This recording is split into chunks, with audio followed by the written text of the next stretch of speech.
Aku berdiri di depan ruang meeting itu dan mendengar sendiri suaranya. Dengan tenang, dengan percaya diri. Untuk saat ini saya masih fokus karir, belum menikah. Beberapa klien tertawa kecil. Ada yang mengangguk kagum. Ia menyebut dirinya lajang. Padahal cincin yang kupakaikan masih melingkar di jarinya. Aku tidak langsung masuk. Aku berdiri beberapa detik di luar pintu kaca itu, dan untuk pertama kalinya, aku tidak merasa ingin menangis. Aku hanya merasa satu hal. Kalau dia bisa menghapus namaku demi Citra, maka aku juga bisa menyebut namaku di tempat yang tidak pernah ia bayangkan. Aku tidak pernah menyangka akan mendengar kalimat itu dari mulut suamiku sendiri. Bukan dalam keadaan marah, bukan dalam pertengkaran, tapi dalam presentasi bisnis, di hadapan orang-orang yang sedang mempertimbangkan kerjasama jutaan rupiah. Cerita ini bukan tentang cemburu. Ini tentang bagaimana seseorang memilih reputasi dan mengorbankan kenyataan. Tonton sampai akhir, karena yang terjadi setelah aku membuka pintu ruangan itu mengubah hidup kami sepenuhnya. Kalau dipikir-pikir sekarang, semua tidak terjadi tiba-tiba. Retakannya sudah ada, hanya saja aku terlalu lama menganggapnya hal kecil. Beberapa bulan terakhir, ia mulai jarang mengajakku hadir di acara kantornya. Awalnya ia bilang klien-kliennya lebih nyaman bertemu dalam suasana profesional tanpa urusan pribadi. Katanya ini dunia bisnis, bukan acara keluarga. Aku mencoba memahami. Aku selalu ingin menjadi pasangan yang mendukung kariernya. Tapi perlahan, ada perubahan yang tidak bisa lagi kusebut wajar. Ia mengganti foto profilnya di media sosial dengan potret formal sendirian. Foto pernikahan kami yang dulu terpajang rapi di highlight hilang begitu saja. Saat aku bertanya, ia menjawab santai bahwa itu demi citra profesional. Orang lebih fokus kalau tidak ada embel-embel pribadi, katanya. Kalimat itu terdengar masuk akal. Tapi entah kenapa terasa seperti aku sedang dikeluarkan dari sebuah cerita yang seharusnya juga milikku. Suatu malam saat kami makan bersama, ponselnya berbunyi terus-menerus. Aku sempat melihat sekilas percakapan dengan salah satu klien perempuan yang nada pesannya terlalu akrab untuk sekedar profesional. Ia cepat membalikan layar ponsel dan tersenyum kecil, seolah tidak ada yang perlu dijelaskan. Aku tidak membuat keributan. Aku hanya menyimpan rasa tidak nyaman itu sendiri. Beberapa hari kemudian, aku menghadiri acara ulang tahun teman lamanya yang juga rekan kerja. Di sana aku mendengar satu kalimat yang membuatku berhenti sejenak. Seorang pria berkata, "Kamu beruntung masih single, fokusnya jadi total." Ia hanya tertawa dan tidak membantah. Ia tidak mengatakan bahwa ia sudah menikah. Ia hanya membiarkan asumsi itu menggantung di udara. Di perjalanan pulang, aku menanyakannya dengan tenang. "Kenapa kamu tidak bilang kalau kamu sudah menikah?" Ia menjawab tanpa beban. "Tidak semua orang perlu tahu, itu tidak relevan." Kata tidak relevan terasa seperti tamparan yang halus tapi jelas. Bagaimana mungkin pernikahan kami dianggap tidak relevan dalam hidupnya? Sejak saat itu, aku mulai memperhatikan lebih detail. Setiap kali ia memperkenalkan diri di lingkungan profesional, ia selalu menyebut pencapaiannya, jabatannya, visinya. Tidak pernah sekalipun menyebut bahwa ia memiliki istri yang menunggu di rumah. Seolah-olah status itu mengurangi nilainya di mata orang lain. Aku belum marah saat itu. Aku masih dalam fase mencoba mengerti. Mungkin ini hanya strategi. Mungkin ini hanya cara membangun citra. Tapi semakin sering aku melihatnya membiarkan orang lain menganggapnya lajang, semakin jelas bahwa ini bukan sekedar strategi komunikasi. Ini pilihan. Dan pilihan itu tidak melibatkanku. Retakan itu mungkin tidak terdengar keras, tapi cukup untuk membuatku sadar bahwa ada sesuatu yang sedang ia bangun tanpa memasukkan namaku di dalamnya. Aku tidak menangis. Aku tidak menuduh. Aku hanya menyadari satu hal yang pelan-pelan berubah menjadi kepastian. Aku bukan lagi bagian dari gambaran hidup yang ingin ia tunjukkan kepada dunia. Undangan presentasi itu datang pada sore yang biasa, tapi cara ia menyambutnya tidak biasa. Wajahnya berubah lebih hidup, suaranya lebih cepat, dan langkahnya di rumah terasa lebih ringan dari biasanya. Ia mengatakan ini kesempatan besar. Kliennya perusahaan nasional dengan proyek bernilai miliaran. Jika presentasi itu berhasil, posisinya di kantor bisa melonjak. Aku mendengarkan dengan tulus. Sebagai istrinya, tentu aku ingin ia sukses. Namun ketika aku berkata ingin menemaninya sekadar duduk di lobi hotel, ia langsung menggeleng tanpa ragu. Katanya ini pertemuan serius, tertutup, dan tidak pantas membawa pasangan. Ia menyebut kata profesional dengan penekanan yang lebih tegas dari biasanya, seolah kehadiranku justru bisa merusak suasana. Aku tidak berdebat. Aku hanya mengangguk dan berkata semoga semuanya lancar. Malam itu, ia bersiap lebih rapi dari biasanya. Jas abu-abu gelap yang jarang ia pakai, sepatu kulit mengkilap, dan jam tangan yang baru ia beli beberapa minggu lalu. Ia berdiri lama di depan cermin, merapikan rambutnya dengan teliti. Ada semacam ambisi yang terlihat jelas di matanya. Aku berdiri di belakangnya beberapa detik, memperhatikan bayangan kami di kaca. Untuk pertama kalinya, aku merasa seperti orang yang tidak ikut masuk dalam rencana besar yang sedang ia susun. Saat ia hampir keluar rumah, aku bertanya pelan, "Kalau nanti ada yang tanya tentang keluarga, kamu akan jawab apa?" Ia berhenti sejenak, lalu tersenyum tipis. Tidak ada yang akan tanya hal seperti itu. Mereka lebih tertarik pada proposal. Jawaban itu terdengar yakin, tapi tidak menjawab pertanyaanku. Begitu pintu tertutup, ada perasaan yang sulit kuabaikan. Bukan sekadar cemburu atau curiga, melainkan ketidaknyamanan yang semakin nyata. Aku teringat percakapan di acara ulang tahun tempo hari, tentang ia yang dibiarkan dianggap lajang. Aku teringat foto-foto yang dihapus, status yang tak pernah disebut, dan cara ia menghindari pertanyaan sederhana tentang pernikahan kami. Aku tahu, lokasi hotel tempat presentasi itu berlangsung. Aku tahu jamnya. Aku tahu ruang meetingnya, karena ia pernah menyebutnya dengan bangga beberapa hari sebelumnya. Dan untuk pertama kalinya, aku tidak ingin menunggu versi ceritanya. Aku ingin melihat sendiri seperti apa dirinya ketika aku tidak ada di sampingnya. Aku tidak berniat membuat keributan. Aku tidak berniat mempermalukannya. Aku hanya ingin memastikan satu hal sederhana. Apakah aku benar-benar tidak relevan dalam hidupnya, atau hanya tidak relevan di depan orang-orang yang ingin ia impresi? Aku mengambil tas dan keluar rumah sekitar 30 menit setelah ia pergi. Dalam perjalanan menuju hotel, pikiranku tidak dipenuhi amarah. Justru sebaliknya, pikiranku terasa sangat jernih. Jika ia memang menyebut dirinya lajang demi citra, maka aku perlu tahu seberapa jauh ia berani melangkah. Dan malam itu, aku memutuskan untuk tidak lagi hanya mendengar dari balik cerita. Aku ingin menyaksikan sendiri siapa suamiku sebenarnya ketika berdiri di depan dunia yang ia pilih. Aku tiba di hotel beberapa menit sebelum presentasi dimulai. Lobi terlihat tenang, lampu gantung memantulkan cahaya hangat ke lantai marmer yang mengkilap. Aku tidak langsung mendekat ke ruang meeting. Aku duduk di lounge yang tidak jauh dari pintu kaca tempat acara berlangsung. Dari sana, aku bisa melihat ke dalam tanpa terlalu mencolok. Ia berdiri di depan layar presentasi dengan percaya diri. Gesturnya tegas, suaranya terdengar jelas meski teredam kaca. Aku melihat beberapa klien duduk memperhatikannya dengan serius. Ia terlihat seperti versi terbaik dirinya. Rapi, ambisius, meyakinkan. Sekilas aku merasa bangga. Aku pernah menjadi orang yang paling ia ceritakan setiap rencananya. Presentasinya berjalan lancar. Slide demi slide berganti. Grafik, proyeksi keuntungan, strategi ekspansi. Semua terdengar matang. Lalu sesi tanya jawab dimulai. Salah satu klien perempuan yang duduk di sisi kiri ruangan tersenyum dan berkata dengan nada santai, "Mas masih single ya? Biasanya yang fokus begini belum ada tanggungan."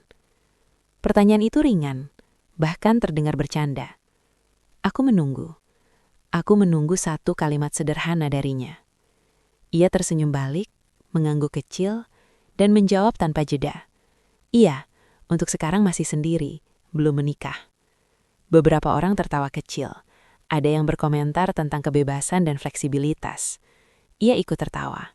Tidak terlihat ragu, tidak terlihat terpaksa. Di momen itu, sesuatu di dalam diriku berhenti bergerak. Bukan marah, bukan menangis, tapi berhenti berharap. Ini bukan lagi soal tidak menyebut. Ini pernyataan langsung. Ia memilih narasi yang menghapusku sepenuhnya. Dan yang membuatnya lebih jelas adalah caranya mengucapkannya. Lancar, yakin. Seolah memang itulah kebenaran yang ingin ia bangun di depan mereka. Aku duduk diam beberapa detik lagi.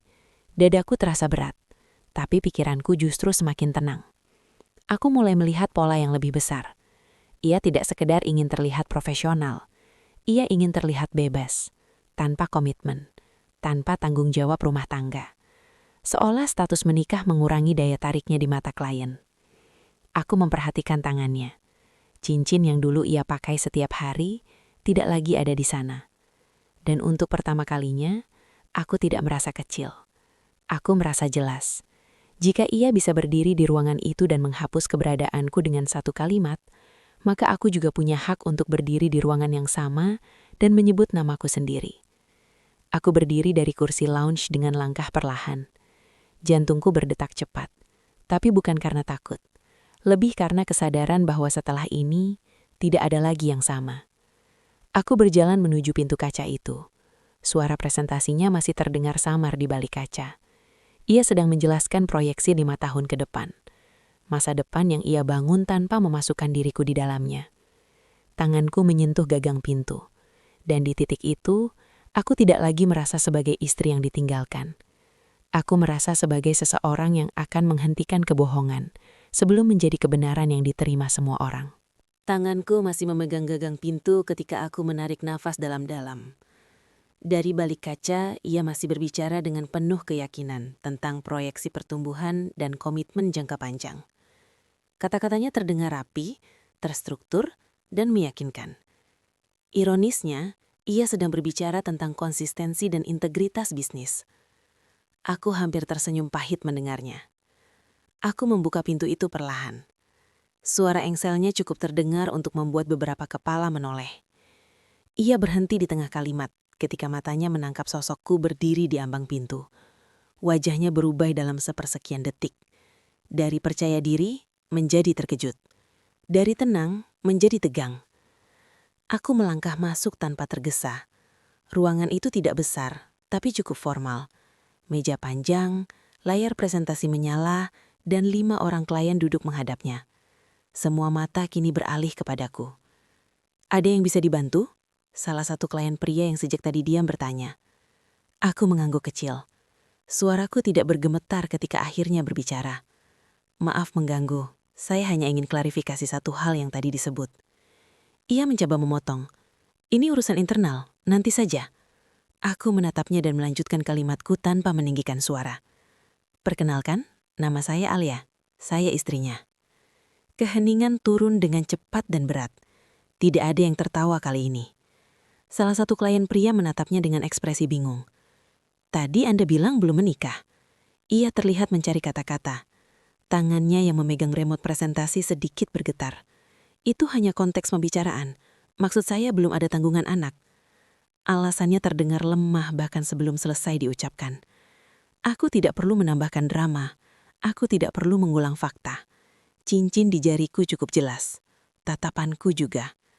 Aku hanya tidak ingin ada kesalahpahaman. Kataku pelan, masih menjaga nada tetap stabil. Karena status pernikahan bukan hal yang bisa disebut tidak relevan. Beberapa klien saling bertukar pandang. Suasana yang tadinya profesional kini terasa retak. Presentasi terhenti.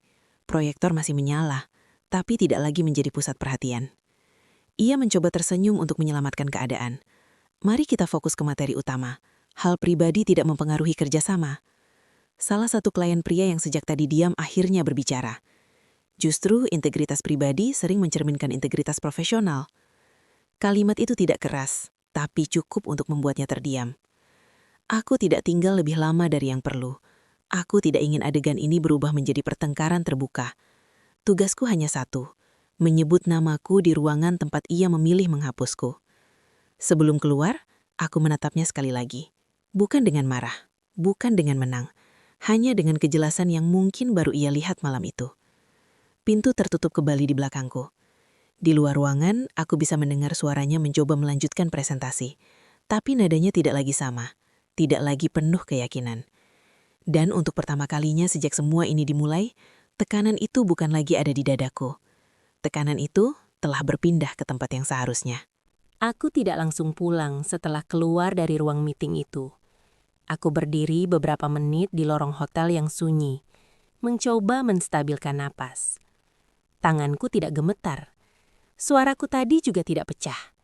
Justru yang kurasakan adalah ketenangan yang aneh, seolah beban yang selama ini menekan dadaku sudah berpindah ke tempat yang semestinya.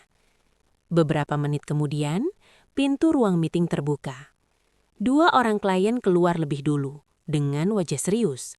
Mereka tidak melihatku, tapi percakapan singkat mereka terdengar cukup jelas. "Kita perlu evaluasi lagi," kata salah satu dari mereka. "Soal transparansi." Kata itu menancap lebih dalam dari dugaan apapun. Ia keluar setelahnya. Langkahnya tidak lagi ringan seperti saat masuk tadi. Wajahnya tegang, rahangnya mengeras. Ketika melihatku masih berdiri di sana, ia langsung menarikku menjauh dari area publik. "Apa yang kamu lakukan?" bisiknya. Suaranya ditekan agar tidak terdengar orang lain. "Kamu tahu, ini meeting penting." "Aku tahu. Karena itu aku tidak ingin mereka mendapat informasi yang salah." Ia menghela napas panjang, mencoba menahan emosi. "Itu hanya cara komunikasi. Kamu tidak perlu mempermalukanku seperti itu." Aku menatapnya tanpa meninggikan suara. "Aku tidak mempermalukanmu. Aku hanya menyebut siapa diriku." Ia terdiam sesaat, tapi tidak benar-benar menerima jawabanku. Dalam bisnis, ada hal-hal yang tidak perlu dibahas. Status pribadi tidak ada hubungannya dengan proposal. "Kalau memang tidak ada hubungannya, kenapa kamu harus menghapusnya?" tanyaku pelan. Pertanyaan itu membuatnya kehilangan kalimat lanjutan. Ia menatap ke arah pintu meeting yang kini tertutup, seolah semuanya bisa kembali seperti semula. Tapi ruangan itu tidak lagi sama. Aku tahu itu. Ia juga tahu. Beberapa menit kemudian, ponselnya berbunyi. Ia menjawab dengan cepat, lalu wajahnya berubah lebih pucat. Nada bicaranya menjadi jauh lebih formal. "Baik, kami mengerti. Terima kasih atas pertimbangannya."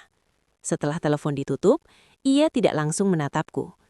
"Mereka mau meninjau ulang," katanya singkat. Meninjau ulang.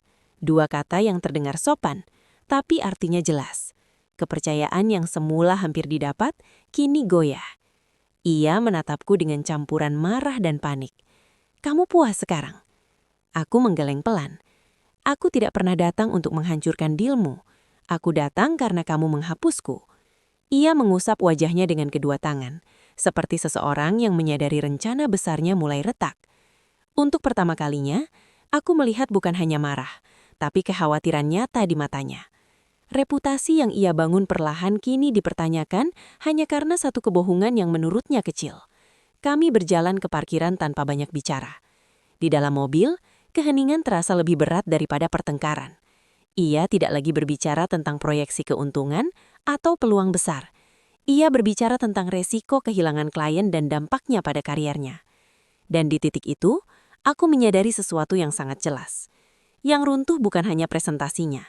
Yang runtuh adalah narasi yang ia bangun tentang dirinya sebagai pria tanpa beban, tanpa komitmen, dan tanpa konsekuensi. Malam itu, tekanan tidak lagi berada di pihakku. Ia mulai merasakan apa yang selama ini kuperhatikan dalam diam. Kepercayaan, sekali terletak, tidak bisa kembali utuh hanya dengan alasan profesional. Sejak malam itu, suasana di rumah berubah. Ia tidak lagi banyak bercerita tentang proyeknya. Ponselnya lebih sering berbunyi, tapi setiap kali kuperhatikan, wajahnya tidak lagi setenang biasanya. Ada tekanan yang tidak bisa ia sembunyikan, bahkan ketika ia mencoba bersikap normal. 2 hari setelah insiden di ruang meeting, ia pulang lebih larut dari biasanya.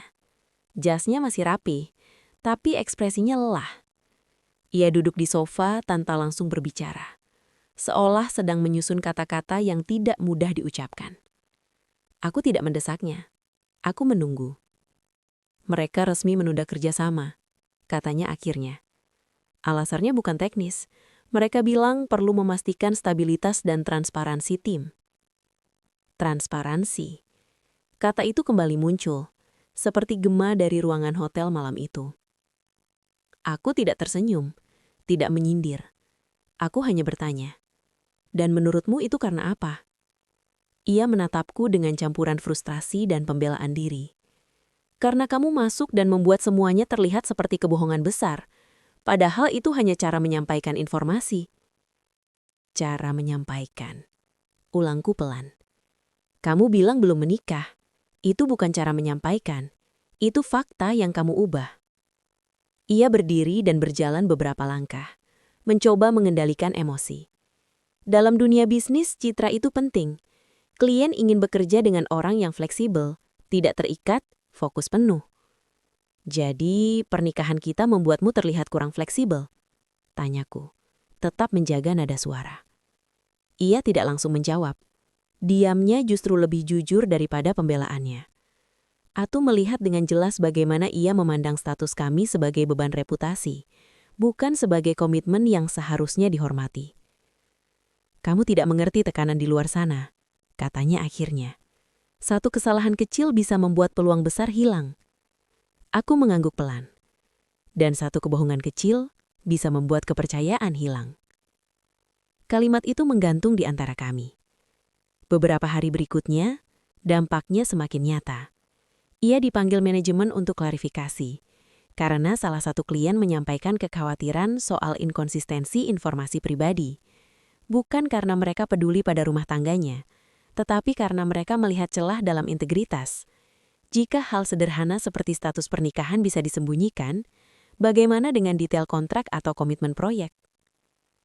Ia pulang dari kantor dengan wajah yang tidak lagi penuh ambisi, melainkan kelelahan yang dalam. "Mereka bilang reputasi perusahaan ikut dipertaruhkan," katanya lirih. "Aku harus memberi penjelasan resmi." Aku duduk di seberangnya dan menatapnya tanpa kemarahan. "Ini bukan tentang aku mempermalukan kamu. Ini tentang kamu memilih untuk terlihat sesuatu yang bukan dirimu." Ia menatapku lama. Mungkin untuk pertama kalinya benar-benar mencerna kalimat itu. Selama ini ia selalu melihat tindakanku sebagai gangguan. Malam itu ia mulai melihatnya sebagai konsekuensi. "Kalau saja kamu bicara dulu sebelum masuk," katanya pelan. "Aku sudah bicara sebelumnya. Kamu yang bilang itu tidak relevan." Ia terdiam. Tidak ada lagi argumen teknis. Tidak ada lagi pembelaan soal strategi komunikasi. Yang tersisa hanyalah kenyataan bahwa ia membuat pilihan sadar untuk menghapusku demi membangun citra yang lebih menjual. Beberapa hari kemudian, keputusan final dari klien itu keluar.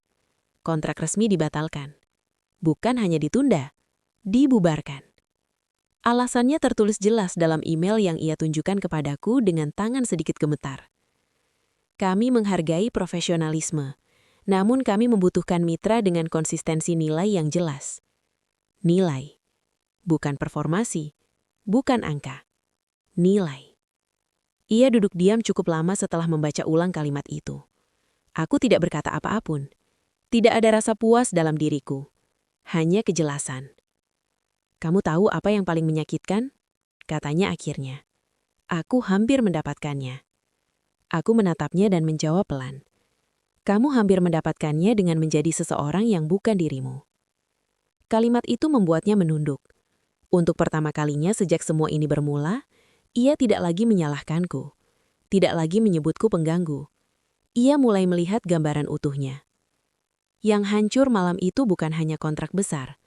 Yang hancur adalah ilusi bahwa ia bisa memisahkan kehidupan pribadi dan profesional dengan cara memutarbalikkan kebenaran. Dan di titik itu, aku tahu, klimaksnya belum sepenuhnya selesai. Tapi kendali sudah jelas tidak lagi berada di tangannya. Setelah kontrak itu resmi dibatalkan, suasana di rumah menjadi sunyi dengan cara yang berbeda. Bukan lagi sunyi karena aku menahan diri, tapi sunyi karena ia kehabisan alasan. Ambisi yang beberapa minggu lalu ia bicarakan dengan penuh semangat, kini berubah menjadi pembahasan tentang kerugian reputasi dan evaluasi internal di kantor. Ia tidak lagi menyebut kata naik level. Ia mulai menyebut kata kerusakan. Suatu malam, ia duduk di hadapanku, tanpa jas, tanpa topeng percaya diri yang biasa ia pakai di luar. Wajahnya terlihat lebih tua dari biasanya. "Aku mungkin kehilangan promosi," katanya pelan. "Manajemen bilang kepercayaan klien itu aset utama." Aku mendengarkan tanpa memotong. Tidak ada lagi yang perlu kubuktikan. Fakta sudah berbicara sendiri. "Kamu sadar tidak?" lanjutnya. "Semuanya berawal dari satu kalimat di ruang meeting itu." Aku menakapnya dan menjawab dengan tenang. "Semuanya berawal dari kalimatmu sebelum aku masuk." Ia terdiam. Tidak ada lagi ruang untuk membantah. Ia mencoba sekali lagi mencari pembenaran. "Aku hanya ingin terlihat menarik secara profesional. Tidak ada niat menghapusmu." Aku menggeleng pelan. "Kalau kamu benar-benar tidak berniat menghapusku, kamu tidak akan menyebut dirimu lajang dengan begitu yakin." Suasana menjadi berat, tapi bukan karena emosi meledak. Berat karena kebenaran tidak lagi bisa diputar. Ia berdiri dan berjalan beberapa langkah, lalu berhenti menghadapku. "Apa yang sebenarnya kamu mau?" tanyanya dengan suara yang mulai kehilangan kendali. "Kamu sudah membuktikan poinmu. Aku kehilangan kontrak, reputasiku rusak, apalagi?" Aku berdiri perlahan. "Aku tidak pernah ingin membuktikan poin. Aku hanya ingin kamu berhenti berpura-pura." Ia menatapku dengan frustasi. "Semua orang di luar sana membangun citra. Itu bagian dari permainan. Kalau permainan itu mengharuskanmu menghapus pernikahanmu sendiri, mungkin kamu sedang bermain di tempat yang salah," jawabku. Kalimat itu membuatnya terdiam lebih lama dari sebelumnya. Aku melanjutkan, suara tetap stabil. "Kamu ingin terlihat bebas di mata klien. Kamu ingin terlihat tanpa beban. Tapi kamu lupa satu hal. Komitmen bukan beban. Kebohonganlah yang menjadi beban." Ia menunduk lalu berkata lirih. "Aku tidak pernah menyangka kamu akan masuk ke ruangan itu. Aku juga tidak pernah menyangka kamu akan memilih menghapusku di ruangan itu," balasku. Hening kembali turun, tapi kali ini bukan hening yang menekan dadaku. Hening itu berada di antara kami, seperti garis batas yang akhirnya terlihat jelas. Beberapa hari setelah itu, surat resmi dari kantor datang. Ia tidak dipecat, tapi posisinya ditahan sementara dari proyek-proyek besar sampai evaluasi selesai. Secara formal disebut sebagai penyesuaian tim. Secara nyata, itu adalah kehilangan kepercayaan. Ia membaca surat itu di meja makan dengan tangan yang tidak lagi setegap dulu. Untuk pertama kalinya, ia tidak menyalahkanku. Ia hanya duduk diam cukup lama, seolah mencoba memahami bagaimana satu kebohongan kecil bisa menjalar sejauh ini. "Aku hanya ingin terlihat lebih besar," katanya pelan. Aku menatapnya dengan jujur. "Dan kamu hampir kehilangan segalanya karena ingin terlihat lebih besar dari dirimu sendiri." Kalimat itu bukan teriakan, tapi cukup kuat untuk menghentikan semua pembelaannya. Di momen itu aku melihat jelas bahwa narasi yang ia bangun selama ini benar-benar runtuh, bukan karena aku menghancurkannya, tapi karena ia sendiri tidak bisa lagi berdiri di atasnya. Ia kehilangan kendali bukan karena aku menyerangnya. Ia kehilangan kendali karena kebohongan yang ia pilih tidak bisa bertahan di ruang yang membutuhkan kepercayaan. Dan untuk pertama kalinya, ia tidak lagi berbicara sebagai pria yang ingin menyelamatkan citra. Ia berbicara sebagai seseorang yang menyadari bahwa integritas tidak bisa dinegosiasikan. Klimaksnya bukan ledakan emosi. Klimaksnya adalah ketika ia akhirnya mengakui dalam diam bahwa kesalahan itu sepenuhnya miliknya. Dan aku tahu, setelah titik ini, tidak ada jalan kembali ke versi lama dari hubungan kami. Setelah surat evaluasi dari kantor itu datang, suasana di rumah tidak lagi dipenuhi perdebatan. Tidak ada lagi suara tinggi, tidak ada lagi argumen tentang citra profesional. Yang ada, hanya kenyataan yang berdiri di tengah ruang tamu kami. Ia lebih banyak diam, lebih banyak menatap layar ponsel tanpa benar-benar membaca apapun. Ambisinya tidak hilang, tapi kini dibayangi oleh satu kesadaran yang tidak bisa ia abaikan. Reputasi dibangun dari kepercayaan, dan kepercayaan tidak bertahan di atas kebohongan. Beberapa hari kemudian, ia mencoba berbicara lagi. Kali ini tanpa nada defensif. Ia mengatakan semuanya bisa diperbaiki, bahwa ia akan menjelaskan ke klien lain, bahwa ia akan lebih jujur ke depan. Ia bahkan berkata akan mengunggah foto pernikahan kami lagi dan menyebutku secara terbuka di setiap kesempatan. Ia menawarkan perubahan seperti seseorang yang menyadari harga dari kesalahannya. Aku mendengarkannya sampai selesai. Tidak ada kebencian dalam diriku, hanya kejelasan yang sudah matang. Ini bukan soal kamu menyebutku di media sosial, kataku pelan. Ini soal kamu merasa perlu menghapusku untuk terlihat lebih bernilai. Ia mencoba menyangkal, tapi kali ini suaranya tidak lagi meyakinkan, bahkan bagi dirinya sendiri.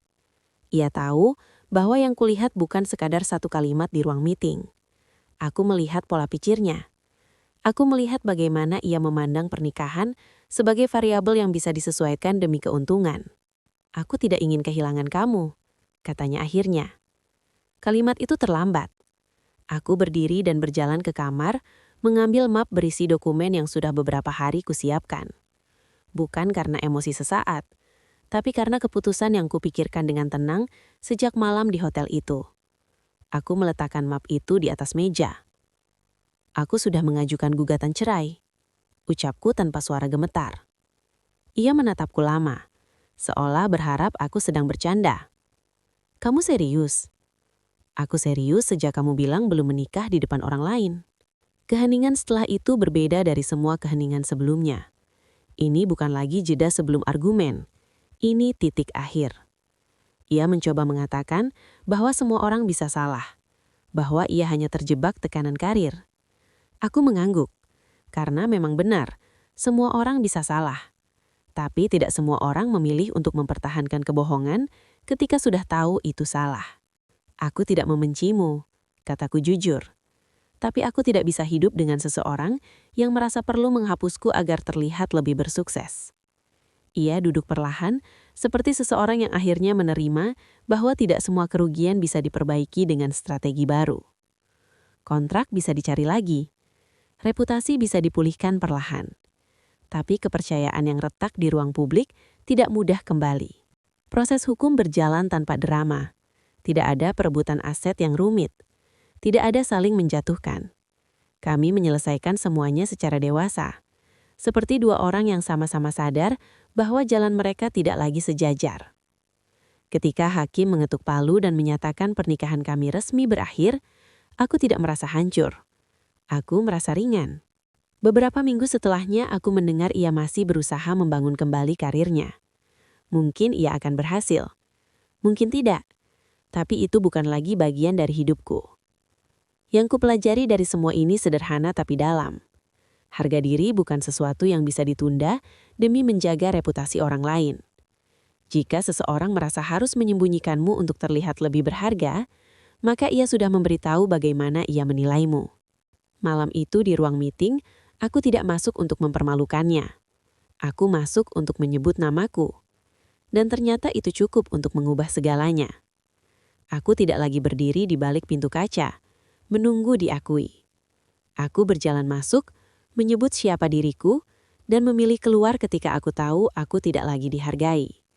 Dan kali ini, aku tidak menoleh ke belakang. Aku sering memikirkan kembali malam di ruang meeting itu. Banyak orang mungkin melihatnya sebagai tindakan nekat. Masuk ke ruangan penuh klien, menyebut dirinya sebagai istri, dan membiarkan suasana berubah dalam hitungan detik. Tapi bagiku, itu bukan soal keberanian sesaat. Itu soal berhenti menjadi bayangan. Selama ini, aku mencoba mengerti alasan profesional, mencoba memaklumi strategi citra, mencoba percaya bahwa semua itu tidak menghapus makna pernikahan kami. Tapi, ketika seseorang dengan sadar menyebut dirinya lajang demi terlihat lebih menjual, itu bukan lagi strategi, itu pilihan. Aku tidak kehilangan suami karena aku masuk ke ruangan itu. Aku kehilangan suami ketika ia memilih untuk menghapusku dari ceritanya. Hari ini, hidupku lebih sederhana. Tidak ada lagi ambisi besar yang dibicarakan setiap malam. Tidak ada lagi ketegangan tentang bagaimana kami terlihat di mata orang lain. Yang ada, hanya kejujuran pada diri sendiri. Aku belajar bahwa harga diri tidak perlu diumumkan dengan teriakan. Kadang cukup dengan satu kalimat yang diucapkan tenang. Perkenalkan, saya istrinya. Kalimat itu mungkin meruntuhkan satu kontrak. Tapi, kalimat itu juga menyelamatkanku dari terus hidup sebagai rahasia. Kalau kamu berada di posisiku, ketika pasanganmu menghapusmu demi citra, apakah kamu akan tetap diam atau berani menyebut namamu sendiri?